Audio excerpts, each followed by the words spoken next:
welcome to this episode 219 of Frame and Reference. You're about to drop into a conversation between me, Kenny McMillan, and my guests Bella Gonzales and Andrew Laboy, DP and camera operator, respectively, of Alien Earth. Enjoy.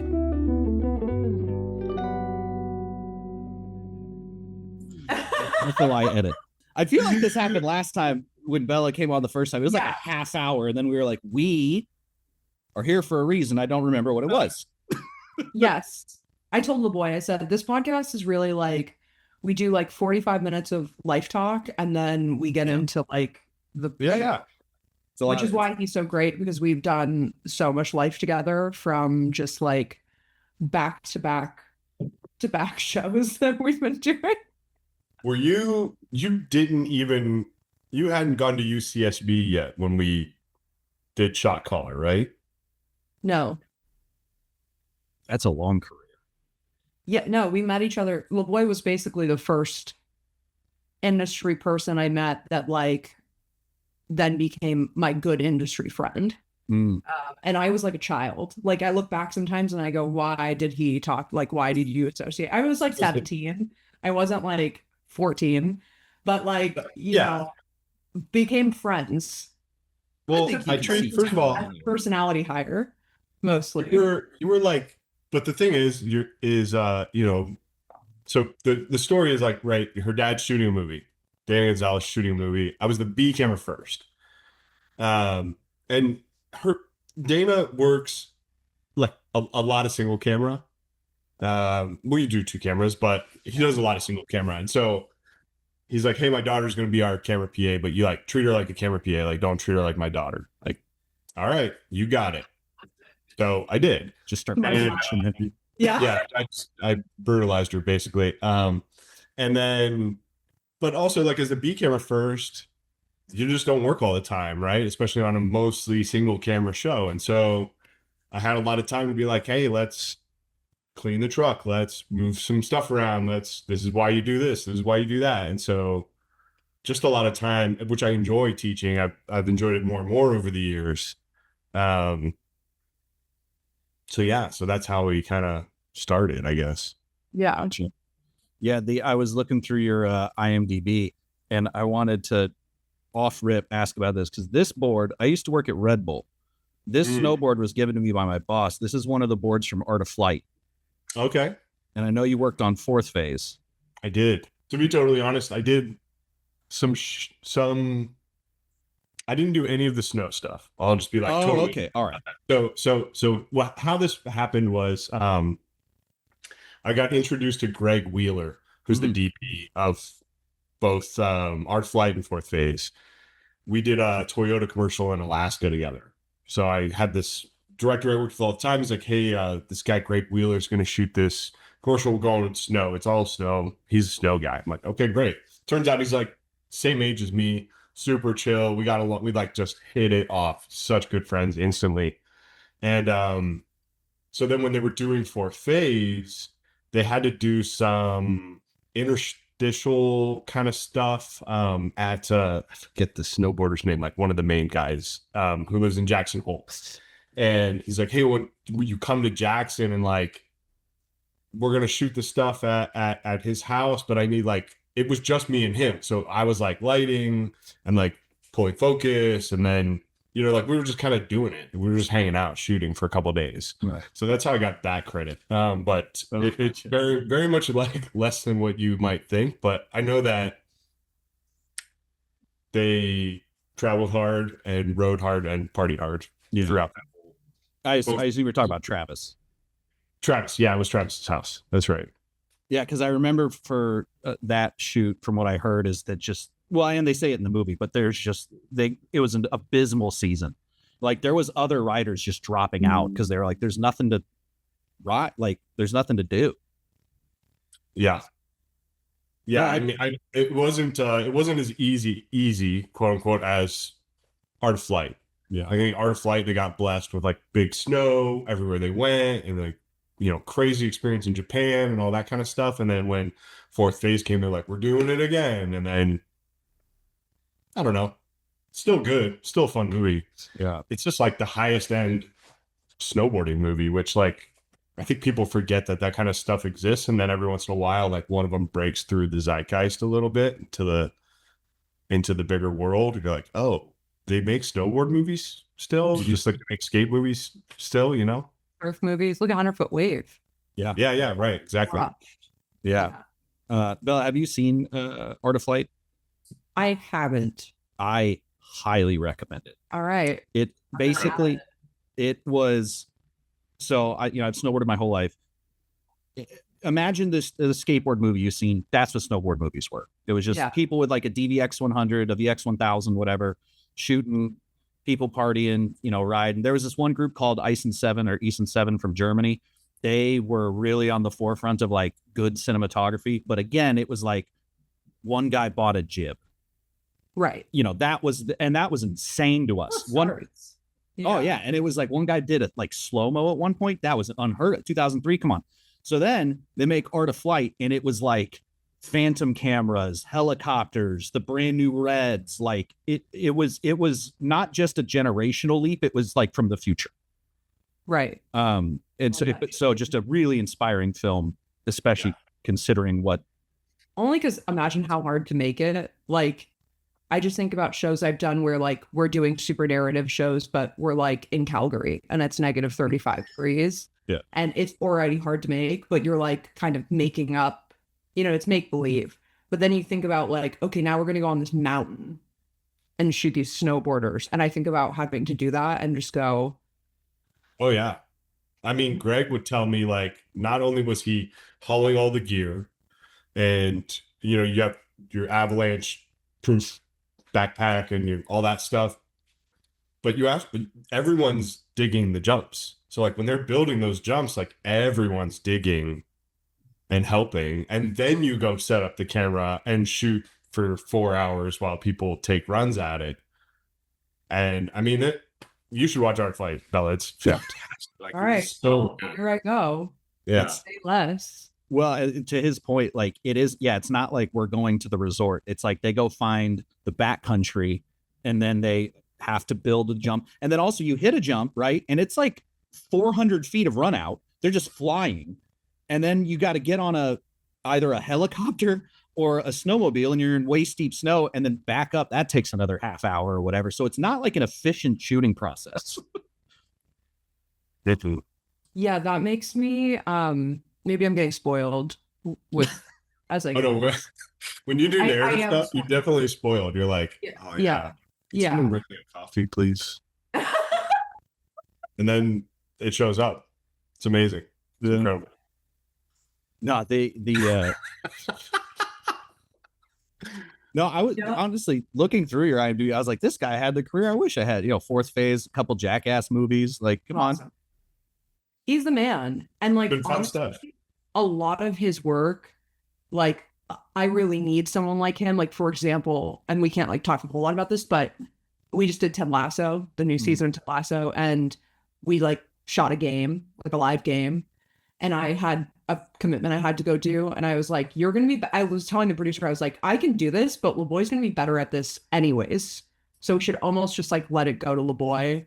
I think it'd be better. He's like so all those skills that he has from all those shows, like always transfer over, like someone has offered me some like Netflix live comedy special. I'm like, oh great. I have Laboy. Like I'll be fine. Like I can do my part and he can do his part. And then every time we do a job, a director's like, oh my God, you shot Bad Trip or you were on Jackass. Like I need to know everything about everything. So it is pretty fun.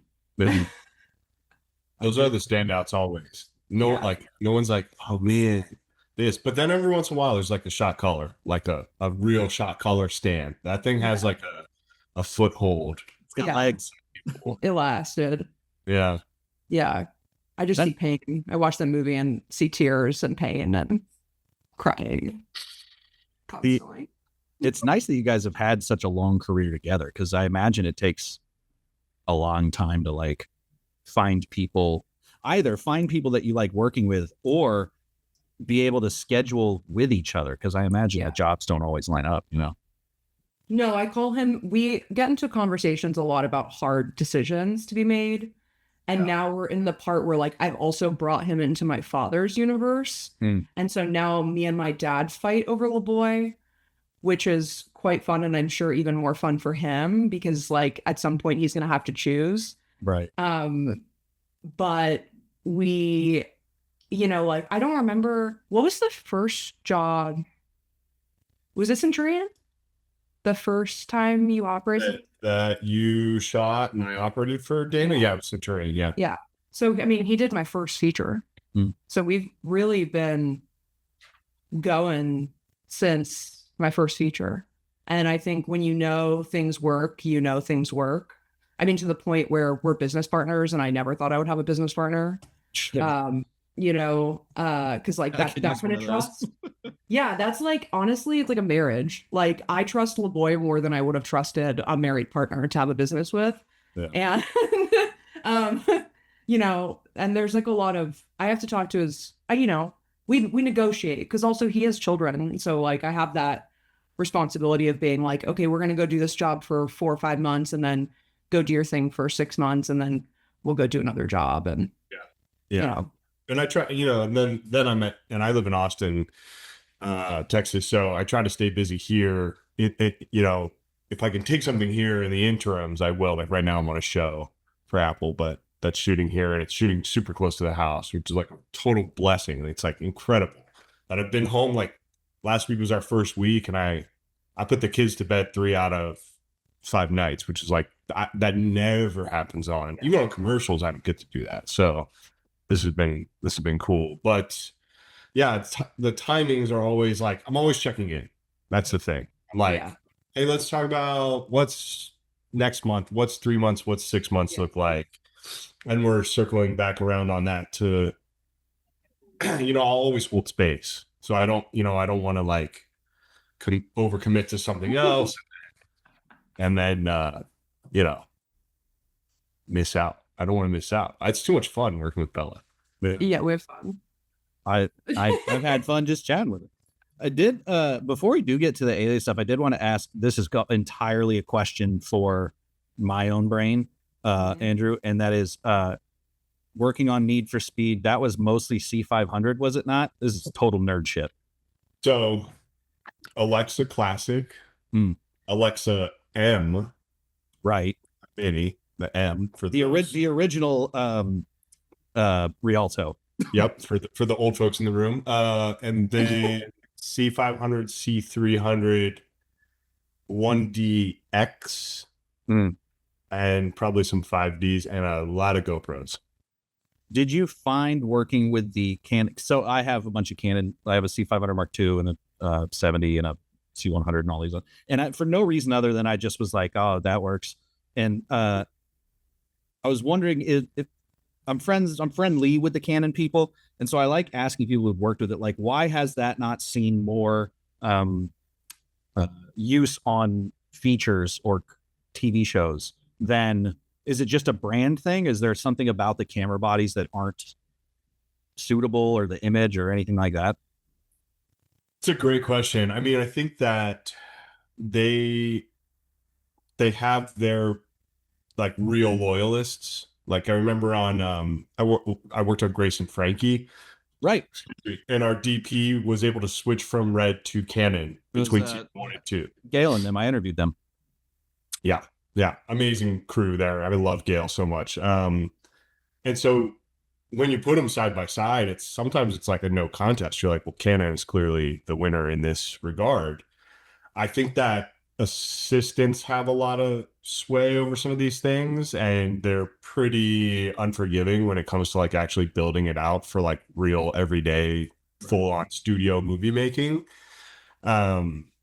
You know, the cages on Need for Speed, the guys were designing them as we were prepping. We got them on the very last day. We put them together. Some of them didn't fit. We were constantly, like, we were prepping for the first 6 weeks of that movie still. Like, it was insane because the stuff was so new. And, you know, I think that there's a certain kind of person who also then, when you're shooting, you go, well, if the studio is mandating we use this camera, then we use this camera. right? Or what's going to make the least amount of waves? It's Alexa or Venice, right? Because, oh, I want to shoot anamorphic, and the studio says then I have to use Venice. So I'll just use Venice. And there's like a little bit of marketing, there's a little bit of ergonomics, there's a little bit of technical specs, like on the sheet, not in real life, on the sheet. I don't really have a great answer for it, but it's a weird amalgamation of a bunch of stuff. I mean, but Sony kind of took that slot. Like, think about Totally. Need for Speed or any of the movies where you used to have a crash cam. 100% of the time was Canon. In fact, like a lot of I remember a lot of 5D Mark III crash cam. And then I think Sony came out with all those lines of like the FX3 and the FX30 and all those things, which now to compete with the chicken head, the Canon 4D, or what camera is it? DJI. Yeah, the 4D. Ronin. But the Ronin 4D. But to compete with that, like we have, for instance, we own an FX30 setup with a Ronin 4S Pro to compete with the chicken head because of the ergonomics. Because like we had to do this we literally bought it for one shot. There was one shot that I was like, I need to do this. I need a small body. I need to put it at the end of a jib. And we ended up buying it. So I think like, honestly, that's the role to fill too, is like, if they make that new camera, I think everyone would be all over it because that was the tried and true crash cam or camera you put into a smaller build or something like that. So, but I haven't seen that in so long too. I think that's also. Yeah. I mean, I think that they, one of the things that they did is they went from EF now towards R. Right. And so like, that's a big shift for a lot of people. Like if you had EF glass forever, let's say you had E mount glass forever.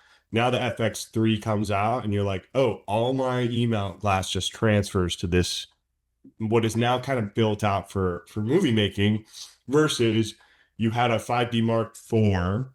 I think they went to 4. Yeah. And then you're like, cool, the next best body to go up is the R series. Well, now it's a whole new mount.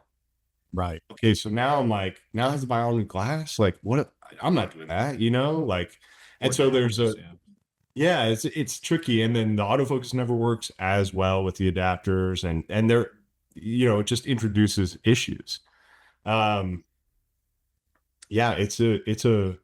Wild West. I mean, the 1DX was such a good camera when we were shooting with it then, like so impressive. You're basically the equivalent of what DNGs are now is what it was doing at the time.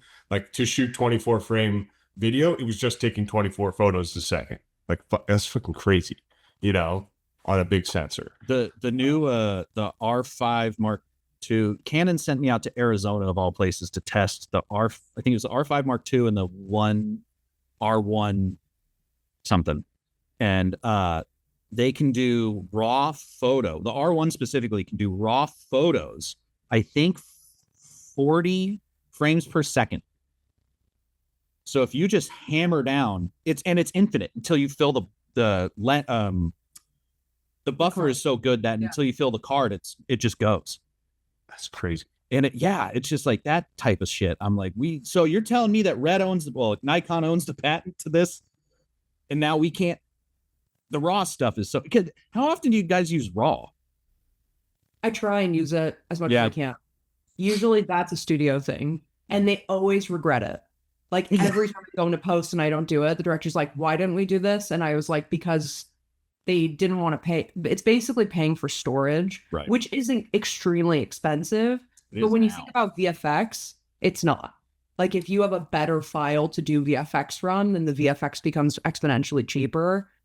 And so this is just one of those things where it's a fight you lose with producers all the time. I've done it on shows where I just switch mid-show, like to open gate, airy raw, and no one said anything. But, well, like I do, I shoot it and then I ask the DIT, I'm like, how much storage are we going to be okay? And he'll be like, okay, yeah, sure. And I'll be like, okay, great. Yeah. We're just going to go for it. But I think it just depends on the studio. Some studios want the highest thing you can give them and some don't want that. And it's just, like that's where like all those requirements drove our camera choices for so long. Right. Like I worked for Apple for 3 years straight and I had to use the Venice, which I love. I love the Venice. but I had to use the Venice because it was the only camera that fit the requirement with anamorphic. And so then you're just like, then you get into that situation where then like, I feel like weirdly, that kind of stuff impacts the cameras we use, like just the cameras we go to off the bat. So like Sony became this leader in resolution and studio requirement.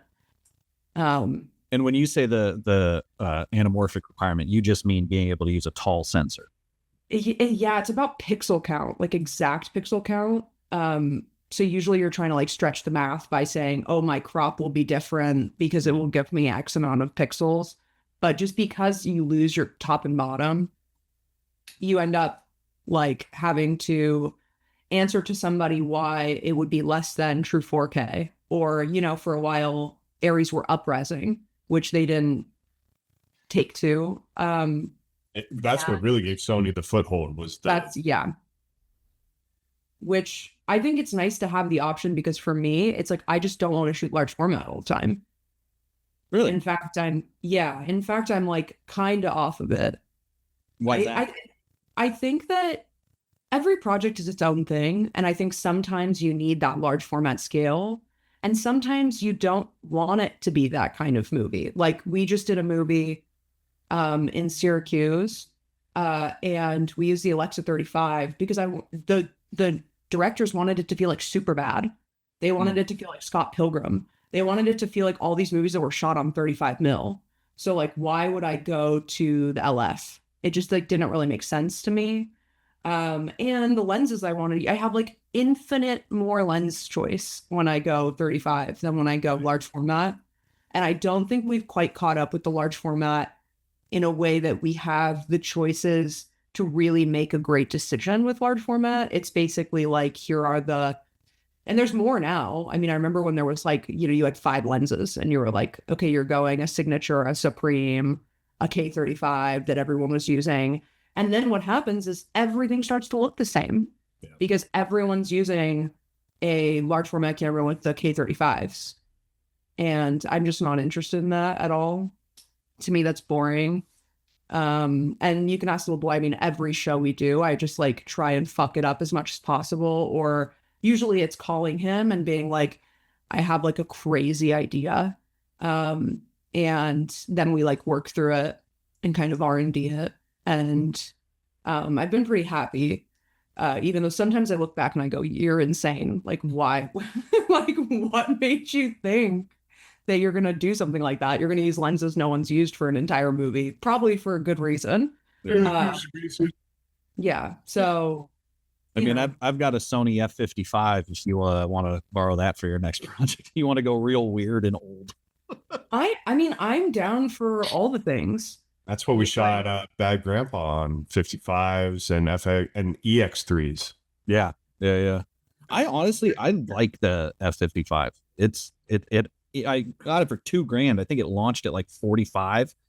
And you know, the menu is the slowest thing I've ever used in my life, but kind of other than that, like literally you roll the wheel and it goes, and then sometimes it goes the wrong way. That's the fun one when you're spinning left and it goes up and then down and then up and you're like, make a decision. Yeah, it's like go back to your Canon thing. Look at that camera compared to the C300. Yeah, right? They're comparable price points, and then when you put them next to each other, like this one looks like a camera, and this one looks like a thing that I should hand to a documentarian who's going into a trench. Yeah, you know, and that is how things develop the way they develop. Yeah, totally. Yeah, with the new the Fujifilm Eterna coming out, I've been pretty excited about. I'm going to talk to Sofer about it in a couple weeks. Warren Sofer? Mm-hmm. Yeah, he shot the like the demo movie for it. And so Fujifilm, I know him personally, but Fujifilm was like, "Do you want to talk to him about it?" And I was like, "Yeah, sure." So, but going back to the RAW thing, that was the weird part about that camera is there's no audio input, there's no XLR jacks on it, and there's no RAW. And they're like, you can do RAW out of the HDMI, and I'm like, out of the HD what? Like SDI? What are you talking about? And so, but I hear from like especially like commercial people and stuff, they're like, we never shoot RAW. Commercials aren't looking for that. So it's like maybe that's where they're probably, because it's only like a $15,000 camera, so maybe it's not aiming for all of that. I could see that being definitely a thing. And I could see you being on commercials, having more choice and not having a mandate. And, you know, I'm so out of that world that I like can't even comment. But I think like we have a switch every few years anyways. So I feel like it's not out of the question that they make a camera that just like crushes the Sony small series of Sony's. And then we go back to that. I mean, I have friends that like my best friend is a fine art photographer. Her name's Lauren Withrow. She's like incredible. And she was Nikon till she dies. And then she just went back to a Canon 5D Mark III because she went, all my favorite images are a 5D Mark III and they're not as sharp. There's not this like clinical, you know, feeling to them. And so she just like ditched her Nikon system and went back. So I also think there's like a little bit of nostalgia and people not wanting things to look as perfect, to be honest, which I understand.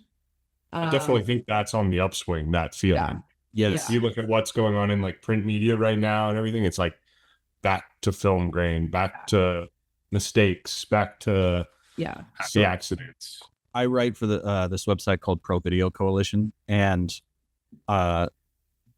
it's all intended to be educational and then and a little entertaining. But I was at a party and one of my girlfriend's coworkers was like, "Hey, I want to buy just like a film camera," because you know they're younger. She's probably like 26 or something, and she's like, "I want to buy a film camera," and I was like, "I don't know if you do."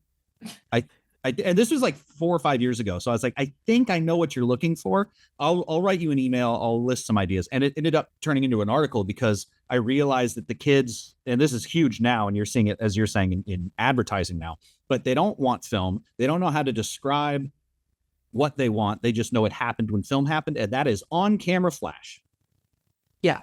And, but that article ended up being my most read article of all time, and it was the second most read article on the website in 20 years. That's and it's literally just like, here's a film camera option, here's a point and shoot option, here's a digital option, you know, and then with some like eBay links. Yeah. I mean, it's really helpful, you know, because every friend I have comes to me to buy cameras, and I'm always like, well, we have to start before that. And it's like, what are you looking for? And what, you know, like one of our directors from our last movie wants to go buy a camera, and I'm like, we have to all sit down. You have to look at all my cameras. You have to put them all in your hand, and I'm looking up at my wall. Yeah, I know mine are over here. I'm like, ugh. And Laboy and I are crazy. I mean, in Thailand, I bought all the cameras, like all these cameras in Thailand, and then Laboy matched me, and I bought him one for his birthday, and then he bought another one that I bought for himself, and so we have like, you know, we're just twins. I really like my favorite right now. I mean, I always carry the for this guy, the Fuji, the X100B.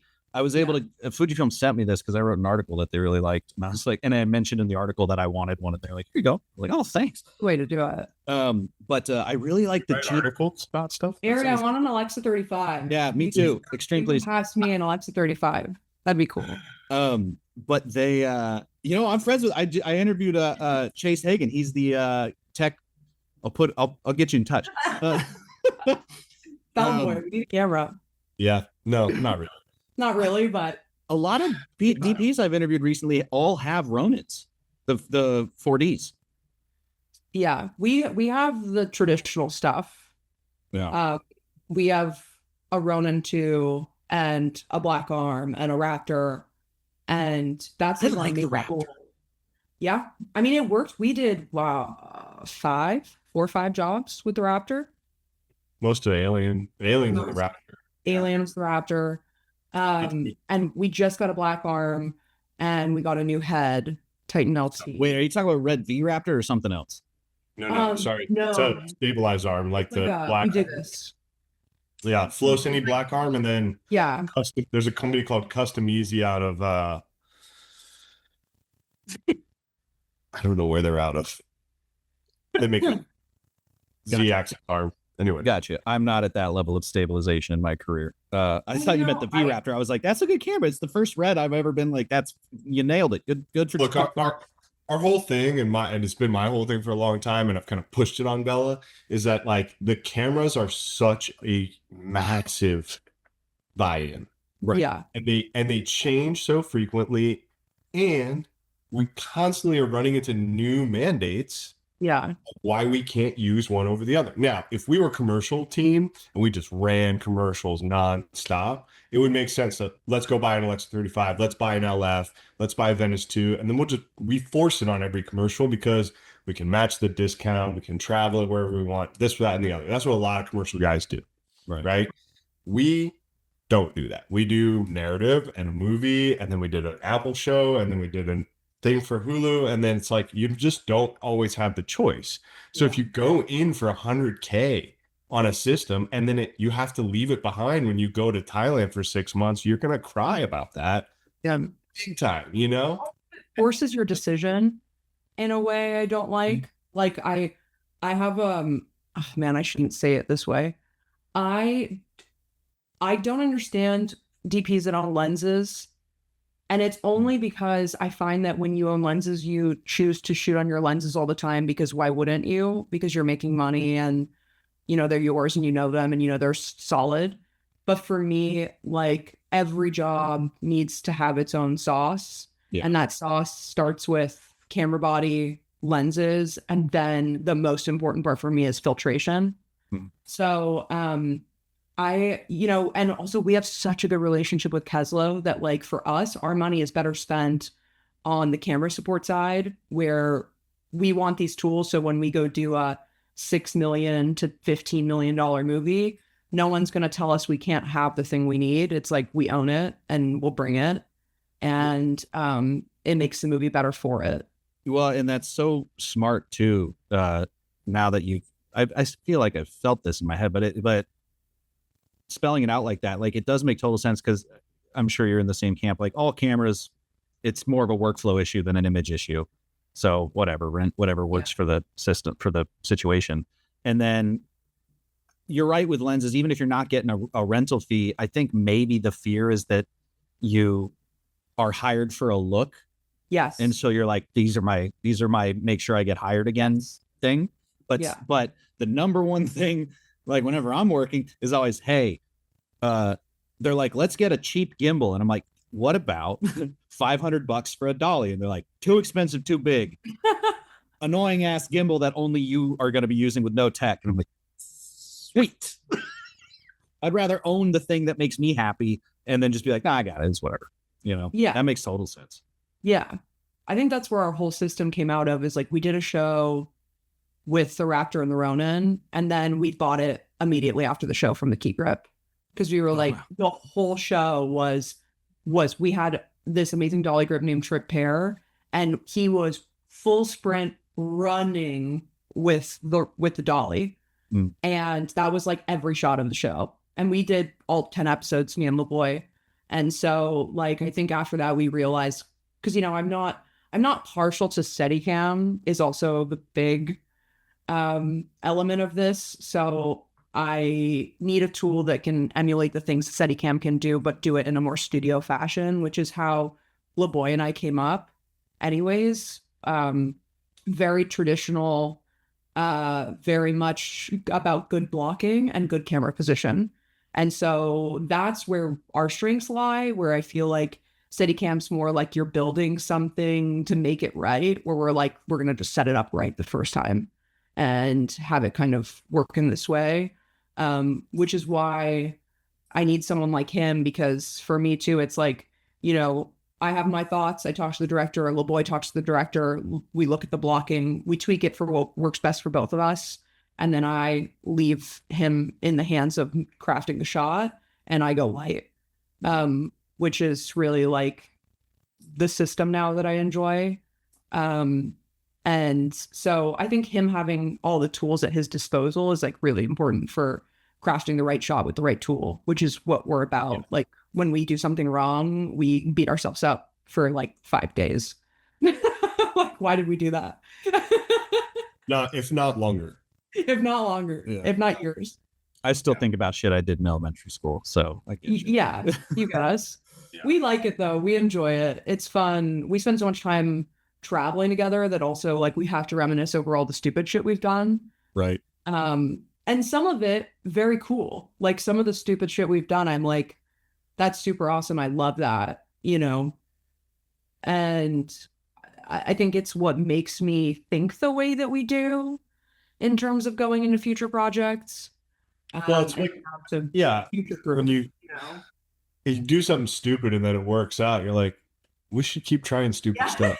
Right. Or, you know, it's even like cooking. Like, I don't know if you guys cook at home a lot, but like when you're just making something, you know, you've only got a few things. So you just start making shit up and then it tastes good. You're like, all right, I didn't measure anything, but maybe if I spend like an hour just kind of figuring out what the exact situation was, you know, you fuck it up and then you refine it to where it's the exact same thing, but it's repeatable. Yes. And you have to do those things to learn. And I think our thing is like, we're not scared to do it to learn, even if it's for something substantial. Yeah. Because I think we understand that risk taking is the best way to great results. Yeah. Which is also what I like about us is we like, you know, there's definitely an accountability sense that we have with each other. Probably more him than me, but also me to him, which is like, when we set up rules and like things we want to do for the show, we're like really trying to keep ourselves accountable on what we've set up and that it's like a through line throughout the entire project that we're doing.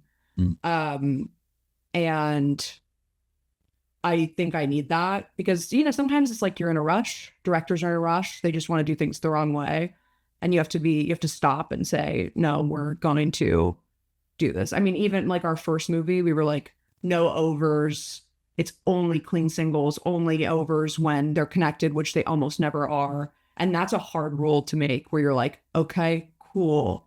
No overs. A director will like fall into that really quickly and you'll have to be like, no, we've set that rule and we're going to stick to it.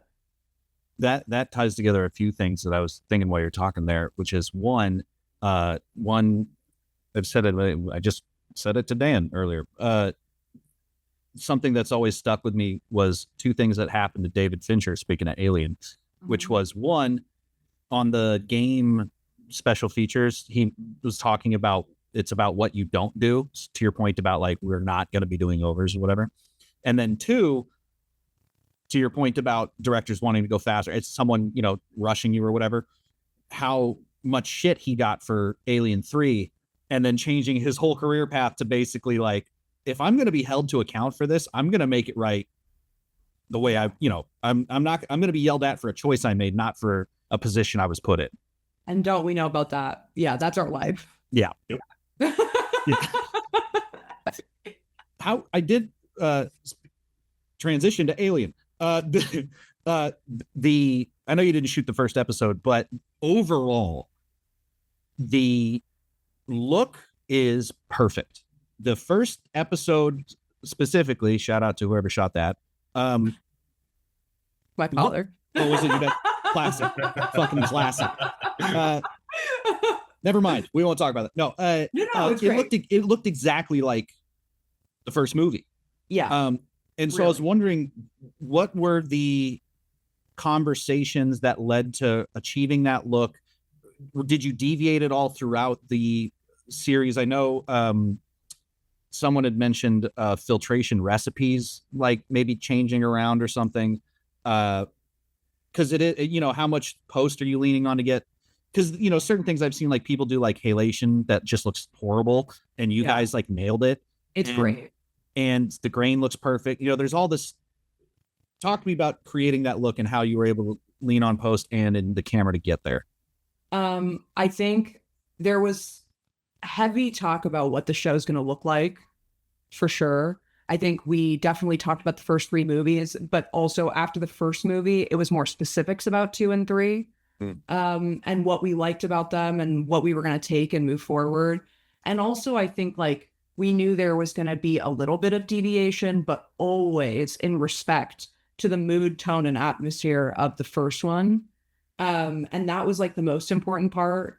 But I think that, you know, when it comes to iconic imagery like Mother or like the kitchen where they're all sitting, it's like those things are, people know them, and the best skill you can perform is nostalgia through the way of looking at an image and being like, that looks like the time that they shot it in the 70s. And so they had put like a very good blueprint of what the show is going to be like when they shot 1. Laboy was there earlier than me. They did like a first run, and then we kind of went down during the strike. Oh, And so luckily it was like the blueprint was kind of put in front of us, but there were less rules than Fargo. It was more about being in the world and looking at the way that they structure shots, the lensing, which is very different than Fargo. And then obviously like the lighting is very important, not only because of mood and tone, but because you're lighting a dude in a suit. Right. And you're trying to make it scary. And, you know, this is a horror movie, or, you know, it was a horror movie. So, like, trying to imbue it with like tension and through the camera work and the lighting. But once they did one, it was like, I feel like everyone on board kind of understood the assignment. And then everything from then on went from the story that Noah was writing. Like, I feel like we were just making it almost like spoke to us about how it wanted to be made after they did one. And when you read the scripts, you understand what the vision was. And so then we just had to like come in and execute, you know? yeah. For that first episode, even down to like the way the camera pivots around the table, like the movement, I literally was like, did they like my brain just started firing of like, is this CG? Like, did they just crop the character? Like, what are we doing here? Can you, Andrew, can you walk me through like what the planning was for all that? Like, did you just have the film right next to you and go like a little more? Okay, good. You know? I wish it was that simple.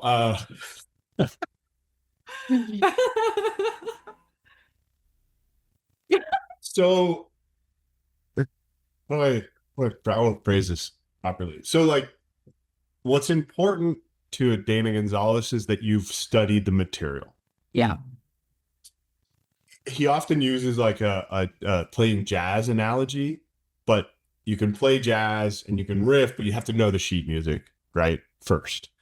And so, you know, what you end up doing, and I mean, Alien is, this movie is my favorite horror movie, period, full stop. You know, so it's something I've seen dozens of times, but when you go in to a like creation process, like a thinking about creation, you have to go, okay, why does the camera move the way it does, and at what pacing? And so then you're like, now you're watching a movie for a different reason. You're watching it as like a study, and then trying to take that and then bring it to the set. And like, you know, Ross Kasha, who was a camera for a lot of the time that I was there, you know, he switched off with Mitch Dubin, and I did a lot of B. But then when we did second unit, I did A. When I was B, I did a ton of longer lens stuff, and so you end up doing those kind of, you know, meticulous pan from one character to the other, and that kind of like those things that you see in the kitchen sequence, right? And so you're watching the old movie and going like, oh, that's a timing and a tempo to set the pace and tone. And so you like, that's the sheet music that you come in with. So then if you can bring something to the table for that and go like, okay, we're up here and then we're going to look down to this thing, and it's the timing, you know, you don't do this Right. unless it's like, there's something jumping at you. But the pace of the thing is, you know, it's all there in the original movie. So you just have to take that and kind of embody it. Yeah, you know, it's something that I think about earlier when we were talking about like people want to go back. There's like a nostalgia for stuff. And one thing that I think about is like a lot of times people are frustrated with modern tools because they're not giving them what they want from their idea of things that they loved in the past. And it's like, no, they make them easier. You're just not using them the way, like Eigelberg shooting the holdovers is my prime example. He was like, we shot Alexa, we had LEDs. It was no different. It's just the methodology behind shooting with the limits that they had in the 70s make it look that way. Yeah. Not the tools. Yeah. Yeah, I think one of my favorite quotes from Dana is don't underestimate a pan. Yeah. Sure. You know, it's like everybody wants to like do this thing where you're like compound in two directions and you're spiraling. It's like just pan. Yeah. It's pretty simple filmmaking. I mean, if you look at it, if you really watch it the way that we watch the movie, the show is the same way. Mm. The show is very simple, but that's what makes it so special. Is I think that now we're in a time of like, I don't want to use the word gimmick, but we're in the time of gimmicks and theatrics where some of these movies that you love are really just a dolly in, a pan, a boom up and down. Like they're really simple, and it's not about that as much as showcasing what's happening in frame.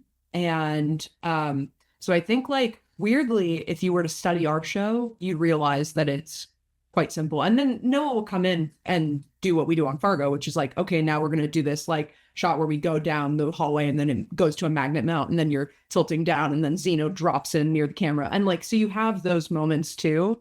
But I think for this, like back to basics was my kind of core element, and also lighting like these masters of cinema who weren't afraid to use hard light. That's like a big thing for Alien, is like I feel like hard light's kind of gone away in a new generation. People are kind of scared of it. Where we're like, that's the starting point for me in this show, is like, where's the hard light coming from? Where's the soft light coming from? Because those are the elements of classic filmmaking that, you know, when you think like Godfather, you're not thinking about the soft light. You're thinking about that hard shadow and what that makes you feel. So I think like in a weird way, to go back to the films that we love, we have to like strip ourselves down a little bit and like go back to basics and talk about what makes a shot effective, what it needs, and nothing more. You know, sometimes it's like that holding back is the key to making a great image. I feel like often if you have the money, you have too many tools in a way, right? And so, you know, in the 70s, those tools just didn't exist. Yeah. And now, even though we have all the tools, you have to still go like, okay, well, just because we have this thing, it's like, well, how do you use it? Yeah. Right? Is it going to allow us to just be more efficient, but do the same kind of thing? Great. I think that like, that's kind of like the way we think about filmmaking, especially Bella and I. You know, it's about like product, but there's an efficiency. At least in my head, I'm always trying to be efficient and going, well, if we can do this way, that lets us get another shot today, or that lets us get the directors more takes, or that kind of thing, where we you know, we don't want to waste time. Yeah, we like are about the story and not about self-indulgence. And I think that's where our main commonality is. We want the directors to have the time with the actors. We want the performances to be great, because that's what makes a good movie, not like great imagery. You can't fix a bad movie with great imagery. Right. And so we're like not self-indulgent like that, which is why we try and do it right the first time, because we just don't want to take any time away. And also like for us, the more story we get to tell, the better. So we rather like work our way through it in the right way, but the efficient way. And, you know, like set an endpoint to it. I think it's really important for DPs. Like that question, I get asked that question a lot. Like, when do you know that you're done? And I'm like, well, how much time do we have? Where are we at in our day? When the AD shoots me with an arrow. Yeah, you know, like but I'm consciously like, I think that's why I need Laboy, because I need to be talking to a first AD about like how we're going to structure our day in order to make the movie or make the show and get everything we need to tell the story. Yeah, I think the yin and yang that we have working of her being like the, you know, obviously lighting, and then the managerial side of it, where it's like when we're shooting on the day, dude, I'm hands in on set with the set dressers and the electricians and the gaffer, you know, like I'm helping tweak and helping move things. And, you know, like Bella's in the back cooking. Right. And I'm out front running things around. Front of the house. You know, I think about this a lot, which is to your point about like going back and doing it the old school way kind of. I think a lot of it has to do with probably the main problem we have in the world, and that is money, right? Yeah. Not having it, but wanting it. So you get like a new tool. You're like, oh, you know what? I saw in this one really high-end commercial that they had like a spinning whatever, rig. We need that for our movie. You're like, why? And they're like, because we need it, because we need to sell the idea that we have the spinning thing, because that's what people, and it's like, people go to movies to watch the movie, right? Not to sell your new whatever, like idea, like, but I see it everywhere, not just in film, but just everywhere. People going like, all right, yeah, we're going to use the film, the content, to sell an idea of competency. And it's like, no, you sell competency by making a competent film. Yeah, exactly. It's tough. I mean, I was thinking about this earlier today because I was listening to some other thing. I don't know, but there's just so much stuff. There's so much stuff now, right? Like we used to get 100 movies a year, maybe, right? And I'm sure there was tons of B stuff that came out on VHS and all that, but in the theater you got that many, and there was 3 channels, right? There was 3 channels on TV, and that's it. Now there's 250 channels and 25 streaming services, plus theatrical, plus YouTube, plus TikTok, plus everything else, right? And you just are, it's so overwhelming. So like if you don't have a story to hitch the wagon to about this tool that we use to do the whole thing, and it's never been done like this, it is hard to stand out. So I get it. I get the marketing side. Adolescence. Yeah. Adolescence uses tool perfectly. You said it. I didn't want to. Yeah. It's great too. Like it's great. Yeah, it's good filmmaking. I don't know if I'm that person. Like I don't know if I'm that DP, but he fucking crushed it. Matthew's his name, right? He crushed it. I interviewed him, and he's like just a young guy. He might as well have just come straight out of film school. He's like, yeah, we just started kind of filming. I'm like, what do you mean you just started? Like, and he's very smart. Like I read an article about how like that 3rd episode, all the light is constantly changing. The values are constantly changing. It's on a dimmer board. And as the camera's moving, the lights are constantly adjusting and shifting to time of day. Like very smart decisions that are things that I feel like are things that appeal to me. Like those things appeal to me. Like those decisions. I think the decisions you don't see as much are the ones that really appeal to me. Because they're effective and you don't see them. Yeah. And that for me is like, sometimes we just did a movie where it was the most crazy thing that we've ever done. And it was very much like fingerprints on the lens. We want you to see the imagery because it's a movie that's a movie. You know what I mean? Without ruining it. It's a sledgehammer or a shotgun. Yeah. It's not a there's no silencer on this movie. Exactly. There's no silence. But like, generally, like my rule is like, I don't want you to feel the things I'm doing. I just want you to feel the effect of them. Right. And for you to like watch a show and not know that there are more than one DP. That's like really my biggest thing is like, I want you to watch the entire show and go, oh my God, that was amazing. That person's amazing. And then you go and watch it. And then there's like 3 or 4 DPs. And you're like, wow. Somehow they stayed utterly consistent and it felt like one show. Because that's the beauty of a movie for me. You have that one voice or the voices of the team that are coming together. So, and I think Alien does that. Like, I think it's very much consistent in its own being. I think 1 is by far the closest to the movie, but that's what it needed to be in order to draw everyone in and get that nostalgia. And then it becomes kind of its own form and different storytelling, different worlds. But then, like, you get to go back and do the chest burster, and you're like, well, this is classic Alien filmmaking. Well, and also, I mean, I agree. Well, 1 is my favorite Alien. I also love 3. I know it's rare, but also slight tangent. One of my favorite movies, and I will not apologize for this, is The Chronicles of Riddick. And I know that, Bella, you probably haven't seen it. No. Yeah. So, but I guess. Saw it in the theater. Hell yeah, dog. That's how old I am. So Chronicles of Riddick apparently was written by the same guy who wrote Alien 3. And basically the script changed so much for 3 that he went and made Riddick. Riddick was basically what 3 was supposed to be. Oh, that's crazy. With the prison planet and the whole thing. and then it kind of got warped into Alien 3, and then obviously there was all kinds of meddling happening. Yeah. But it took him like another 10 years to finally make Riddick and be like, well, that was kind of the thing I meant to do the first time, except instead of an alien, it's Vin Diesel. And You should watch it. It's fun. it's fun. Yeah, he has like a, what is it? There's a surgery. Eye shine. Yeah, he has a surgery to remove his irises or something so he can see in the dark. It's crazy shit. It's awesome. It's very 2003 also. I love that. I'm trying to go back.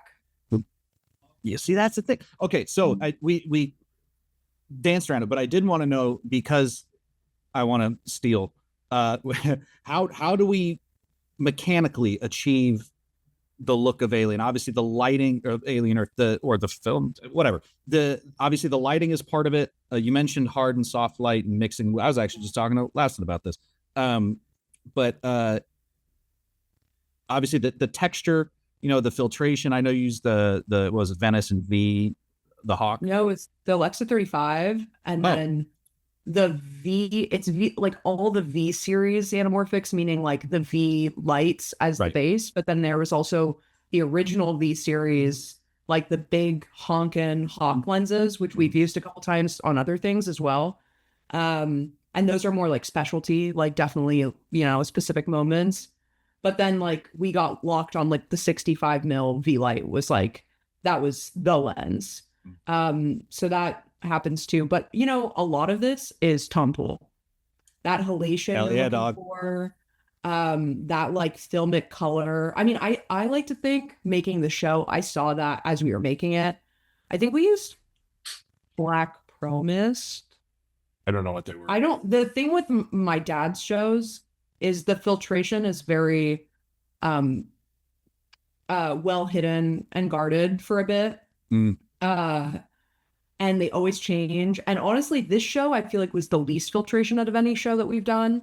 Like Fargo is like a stack of 3 all the time, bare minimum. Right. Where this was more about the sets and lighting the sets and the quality of the light. And then we always knew that they were going to do a post grain and a post halation. And I couldn't agree more with you. Like that halation to me is perfect. Yeah. Like especially when it's on the creatures. Like I think about the face hugger getting cut when they're like dissecting the face hugger, and every shine on the face hugger's body, because they're like lubed up as hell, are like blooming in this way that really reminds me of film.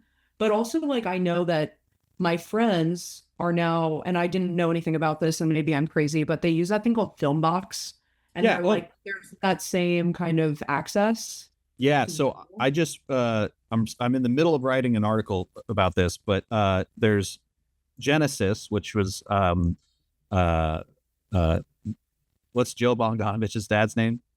Mike Bogdanovich, and Steve Yedlin, and then this YouTube guy, colorist named Cullen Kelly. I imagine Cullen did the advertising in the South, but between Steve and Mitch, I don't know the backstory. They wouldn't email me back, but at least between the two of them, you got some solid film emulation knowledge. And so you got Genesis, and it's thesis. Yeah. Well, I get to interview him next month. Yeah. I've been chasing him for 5 years. Submit your questions. So, but then there's Film Box, which I think is far more Genesis turns your sensor into film. Yeah. It's phenomenal. But Film Box is able to sort of evoke the idea. Yeah. It's still just as professional, but it's a very minuscule difference. And then there's, your dehancer, which, the grain is on, that's pretty good. But yeah, all these post tools are becoming really, Pixel Tools has another film emulation thing. They're all becoming really interesting, and being able to mix and match between them. This one's got better halation, this one's got better grain, this one's got better color. I think you just have to set it up right. Yeah. You know what I mean? Like halation needs hard light. So when people are shooting something and they like don't get that, like, the classic one is you shoot outside and there's a street lamp, and the street lamp is like blooming like crazy. It's because you have a source in the frame, like a hard source in the frame. So like, I think that's the thing, is it's all about the setup, and you can really, post, and people can get so good at post and achieve such great things that I think what you should be looking for if you're trying to emulate the look is like, what did they feed the camera? Yes. in order to have the footage to make something that looks like that. And that's why I think that, like, that's why I started talking about hard light, because to me, that's the most important thing. And obviously it's the hard light, the filter, the way the hard light filters through that filter, and then what the camera interprets later or post interprets later as a halation, and how far you can push that. Right. Well, and the thing that I always took, I think the kids love halation because of Cinestill. Absolutely. And Yeah. but Cinestill, because the anti-halation backing is gone, it's on everything. It's everywhere, right? And that's not what it looks like. I've always described it as halation is the speed limit of film. So the only thing that should be getting a halation edge should be stuff that has clipping. Yeah. Right. So don't put it on like a slight, you see it like, obviously this is YouTube for the most part, but like people's skin will start to halate and shit. And you're like, no, that's not, stop that. You know? Yeah. But that's what Bella's saying, right? You're setting it up wrong, right? Yeah. You're forcing it onto something where it doesn't belong. Right. Yeah. Going back to the lighting thing though, obviously all of these sets are expertly crafted. I mean, the production design in the show is fucking phenomenal. Incredible. Obviously a lot of obviously Mother is a classic example of light being built into the set. Yes. But the lighting built into the set is everywhere. What were you doing with those sets when you were shooting? Are you like turning lights on and off to get, the contrast ratios you want? What are you bringing in? Are you bringing anything in? What was kind of obviously, where are you putting that hard light? Because I imagine a lot of tubes and stuff that's naturally going to be kind of soft and built into the set. What was the approach there? I know you also got a lot of outdoor shit on your episode, so I'm kind of yeah, but the fun thing that we did, and I probably should touch on this, it's like I was there after the hiatus. I came and I did the whole show, so we did simultaneous units the entire time. So as they were shooting main unit, we were also shooting a scene work, and then we would, so like every day would be different. Some days we would come in and we do 5 days of second unit, or we would do 3 days of actual like scene work that would go in the episode. And so I was lucky to like have kind of shot across the season and got to do like a lot of things. Like I was in those labs a lot, like a lot, especially that secure lab. But I had to do a lot of lighting. And I think everyone has a different approach, and it really depends on what the shot is, because there were certain shots where the camera's moving so much that you are having to mainly go off of the set, and everything is there. I mean, someone asked me really innocently, they were like, what was your lighting package? And I was like, there were like thousands of lights, but it's like sky panels and orbiters really, which I haven't seen in a while, that are built into the set. All the floors. Those are coming back. Not the RE orbiter, but the motion head. Or you mean no? RE These are the Ario. Oh, I don't see those anywhere. No, but all those hallways that you see with the hard light streaks, those are all the orbiters. Okay. And then we had different lights for lighting the scenes. So like we used I love these Aperture CS15s. They're now like my new obsession, which is basically a Nanlux, to be honest. They're all really similar. You can put different lenses and stuff on them. But I think I probably lit more than like the other DPs, meaning like I probably brought more sources into the room. I think having like studied a lot of their stuff. But it was a lot of light mats. A lot of light mats with something a lot of people don't talk about, which kind of shocks me because we use it all the time, which is snow blanket. Like a thick ass diffusion. Yeah, it's like the stuff that's, like when someone sets up like a Santa's workshop little like iconography thing, and it's like on fake snow. It's like a tough spun, but thicker. Yeah. And we put that directly on light mats. Right here. Yeah, like it's my secret sauce, even though I feel like a lot of people I know use it. But every time I go to a new city, it's like when I ask for it, it's like, oh my God, where are we going to get this thing? But, Alien was shot in Thailand, and we did English system, which means that the gaffer lights and shapes and the key grip is camera support. So it's a little bit different than the American system. So like having a light mat with snow on it and an LCD is a lot different than in America, where you'd put a light and then a 4x or 8x diffusion and then you'd box it in. So we had more lights on the ground, but they were pretty small profile, but the thing with a lot of those creatures, which I shot a lot of the creature stuff, you need a lot of light. You need it's all about reflections, right? In like all the lube. So you need sources everywhere in order to like ping those little things that then the halation is going to work on later. But I would say mainly on the sets were light mats, some vortexes or sky panels, whatever was around, and then those aperture CS15s. That would be like my main source of hard light because I could, change the lens and have it be like they have like a LECO adapter or whatever you need for an L adapter. So I think we did bring a good amount depending on the camera movement. But a lot of rigged lights, a lot of that's the thing is for us, moving the camera is of utmost importance. And so is the lighting, but they have to work in tandem. It's not, and that's like a big thing with us is like, we're working together. Sometimes I'm like, get my light out of your frame. But most of the time it's not that, right. It's trying to give the operators the space to do the shot that tells the story.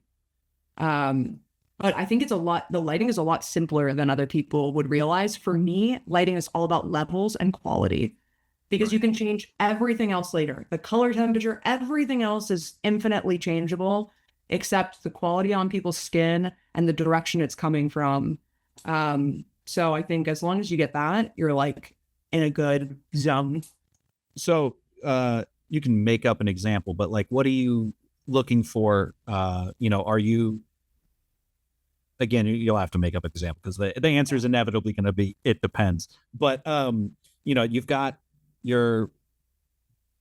talent, you're mixing soft and hard light. What specific levels are you looking for on the talent in comparison to the background? Like, what are your ratios specifically in Alien? Let's not get too, but no, totally. I think it's actually an easier question because I treated Alien like I treat everything else. Like I would treat a comedy even, which is, I like my backgrounds to have mood and tone and my actors for you to be able to see what they're performing. Sure. So usually what that means is like, I'll set the background in a way that I think the scene's atmosphere wants it to be. So like very dark, secure lab, floors are kind of lit. Like, what's the vibe? Someone's about to die. Let's go like underlight. Let's make it a little spooky, a little scary. But then it's like, it's Sydney Chandler and she's, she's like half synth, so it's like, she's almost kind of perfect a lot of the time. So, then you're setting up like a key and a back edge and like making sure she has separation, and really like lighting her. It's a lot less. I used to light really globally, light the world and the actors will work within it. And now I'm kind of not about that. I'm like, light the world and then light the actors. And so usually like what that means for me is she'll walk from one light into another light. And what that allows me is the opportunity to build tension in a scene. Like, it's not just she's lit the whole time that way. It's like, well, what about this front light now becomes a weird kind of 3/4 like sidey light. And now her face is kind of dark, but she's got this like edge, and she screams and falls and, collapses. So I think I'm lucky enough to have all those lights built into a set, but like really my prep comes from what the world looks like because the blocking informs everything about how I light the scene in terms of the actors. Like, that's every decision I make is after the blocking. I can just set myself up properly. But I really think we should allow them to inform what the scene's like. Because how do you know? You just don't know. You read something and how people interpret it is very different. And we had such talented actors where they would bring something completely new to a scene. Maybe it's funny, you didn't think it would be funny, but now you're like trying to light it so that they can travel the space and really work it. Like Boy K is really like that. He's going to travel around and give you a show. And so how are you going to be prepared for that? Yeah. You got to give it up to the people. I almost said the kids. They're not kids. Those are adults. The people who play the kids yeah, did a phenomenal job playing kids. Yeah.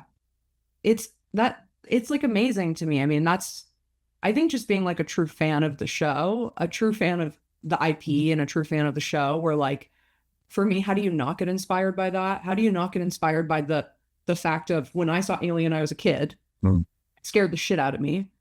And then now we're making the show through the lens of children.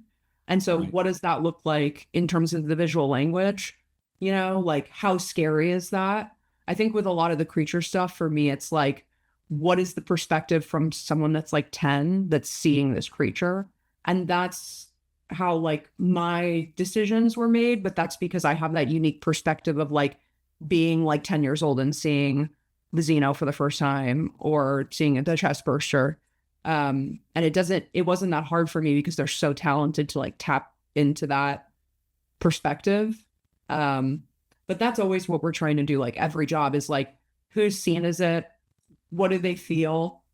Are we with them or are we away from them? Are we voyeuristic? Are we wide lens and like really close to them? And then like, how does the camera movement reflect that? It's really subjective. I would say that like just that world is, and so are Laboy and I, because we come from that world. Like every decision is like based off of that character in the scene, and what it must feel like in that position, you know? Yeah. It's funny. I saw the first movie later in life. It's probably in college, but a couple years ago I saw it in theaters. They did a re-release, and something that hadn't occurred to me, because I'd never really watched in college. I never watched the film and thought of it necessarily. Like it wasn't horrifying to me. It was like, it was scary, but not like it was cool. Yeah, it's cool. So I go to see it in theaters. And the thing that I noticed that I think is the one thing that does the first movie a disservice under a modern lens is the mono soundtrack, because there's at the time no sound, just change. Very spooky in a theater. Modern surround sound, it sounds like the sound's off, like it's not scary. It's like you feel the absence of spooky. And I was like, oh, this is a fascinating feeling. I got sleepy. That's great. I just saw it at the cemetery. Oh, nice. Nespia. And it was like incredible. Like the ground was shaking. Whatever subwoofers they have there are gonna shake the dead out of the ground. It was the best way to watch it. Like Sigourney Weaver came on before and was like, basically scared the shit out of us. Was like, look above you, like you're so open and vulnerable, and nice. No one's gonna hear you scream. And then you're like in the cemetery and aliens playing, and it's like that low treble the whole time. Yeah. Where you're like, your stomach feels it. Yeah.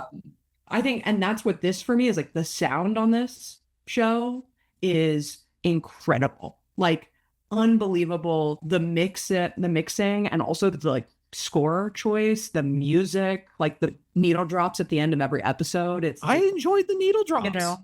It's pretty cool. It's the modern. That's what I mean, though. It's like a question people ask me all the time is like, well, you did Fargo with Noah. Like, why do you think Noah translates into this universe so much? And I'm like, there's not a more perfect person to make this show, with someone who understands deep character and conflict and corruption, and also like understands the modern time and like what is entertaining to people, because Alien, if not anything else, is entertainment. Doesn't take itself too seriously. Right. And so I think he understood that assignment of like, we do not take ourselves too seriously. We are going to do these needle drops at the end of every episode.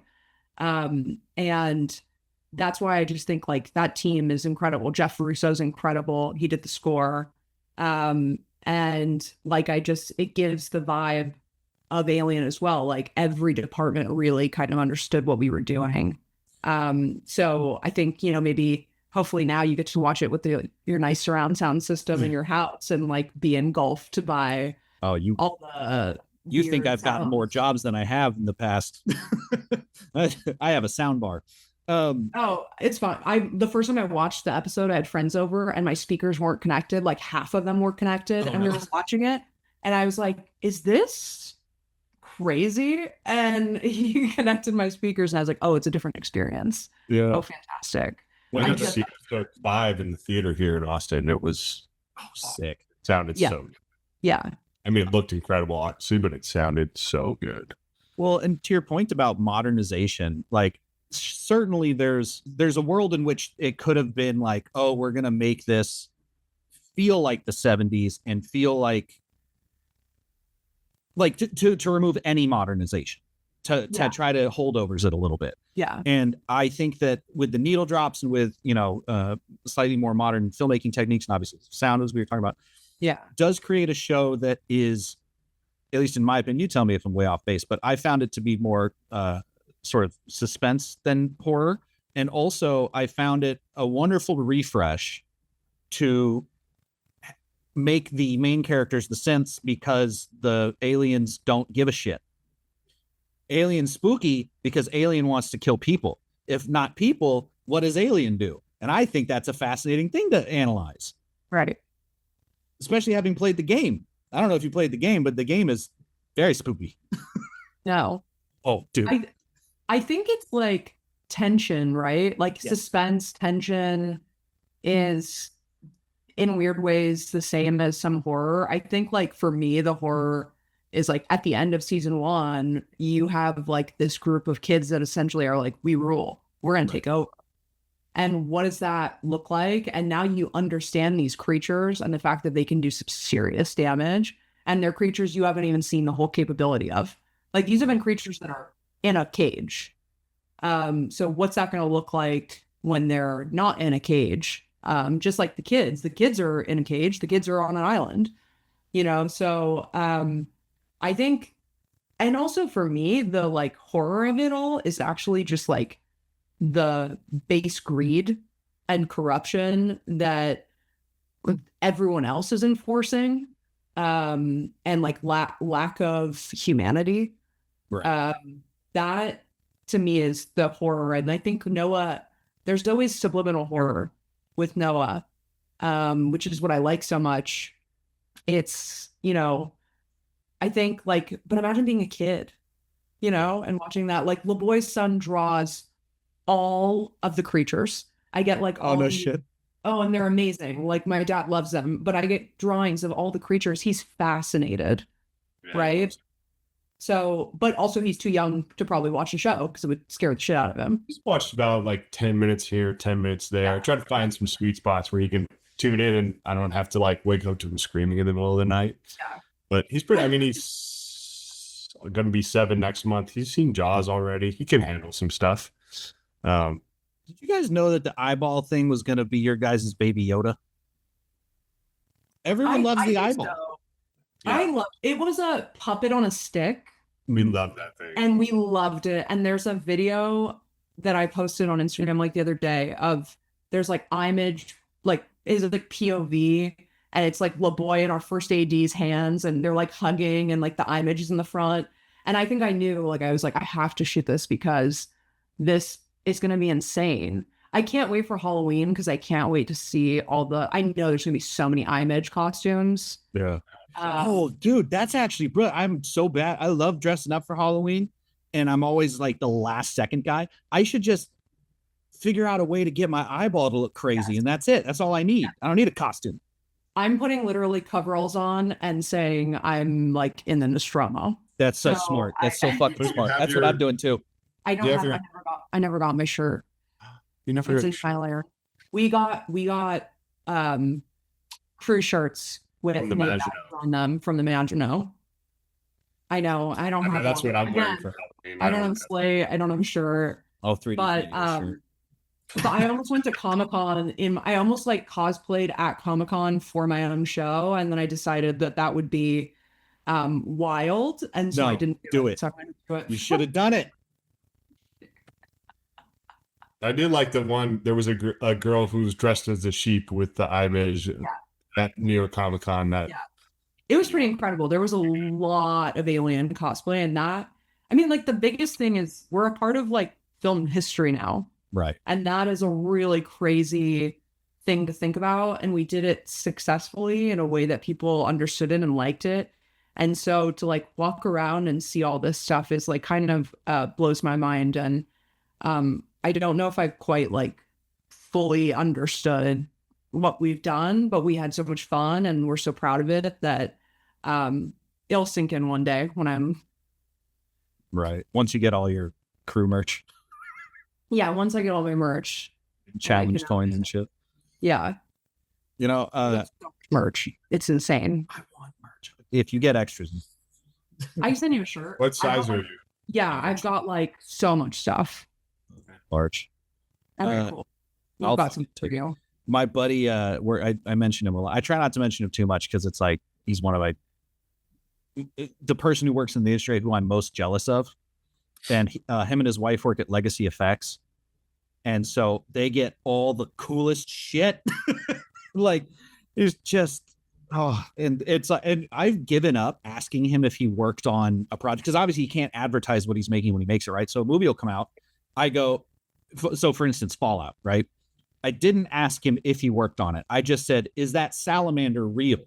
And within 2 seconds, I get a photo behind the scenes of them testing the salamander with the guy in the rig getting pulled out. I'm like, this guy's got the best. He made Baby Yoda. I think he did the ears, but you know, whatever. They make all that shit. Yeah. Weta did work on Romulus too, but I think They did face hug. It's interesting because they don't do everything like Yeah. Weta did our Xeno, they did our face huggers, but they didn't do our eggs. Yeah, that was The eggs second. were done by Second Skin. Yeah. Interesting. So It you know, takes just a lot like of people. Like, and then like there's Morrow's arm, which was like our props department. That thing was so good. Yeah. So I mean, there's a photo that's floating around. I think Laboy posted it of like, it's a crew photo from the last day. It's not even the entire crew. And the photographer had to take it from the perms. And it like, we are just like floating ants in that photo. The show took so many people to make. It is something I want to know about, which is like you walk onto that set. How long does it take for you to calibrate to like shoot it versus just going, you know? Do you want to talk about yours? Mine is insane. I mean, yeah, I mean, you just never really get over it. Like one of the first things we did when I showed up, because I came after the strike, was the collapsed like stairwell. Yeah. Where that's on fire. It's like the first time the Xeno like jumps out, the guy jumps across the opening, and like we did the shot of the Xeno like landing and then going after him, and I'm like, all right, like you can fire me now. Like that was it's incredible, right? The first week you just shoot this thing that you're like you grew up watching and you like yeah, then it's there, and then you film it and it's bonkers. And so that's the first week. The very last week we did the chest burster, and it's the same feeling. It never goes away. You're like super geeking out, and even turn next to the producer, and he's sitting there watching over my shoulder, like, I'm like, this is awesome. He's like, this is awesome. Like, yeah. I flew in 30 hours. They took me straight to set. I watched the first movie twice on the plane, and then 2 and 3. I might have even watched the first one 3 times. And then I showed up because like we said, you have the bare minimum is you must be a student and you must study. And so I showed up on the set and they took me straight to the ship, which our ship was almost entirely connected, meaning you could walk from the bridge to the kitchen to the container with the eggs, cargo. Is the cargo, yeah. And then like all the labs. So you could walk through the entire ship essentially. And I started walking through the ship. I'm jet lagged. I feel like I'm high. I'm hallucinating. I just watched all the movies for probably far too many times in a short span. And I thought I was dead. I mean, I just like, it was the craziest thing that I've ever seen. And yeah, like Laboy said, I mean, I was like, we were shooting the chest burster and I was like throwing up in the trash can, but also like, I have to shoot this. I cannot leave right now. Right. So I'm like throwing up and then like going back but everything, I think like the new creatures, how can you not geek out over a creature that never existed that you're seeing for the first time?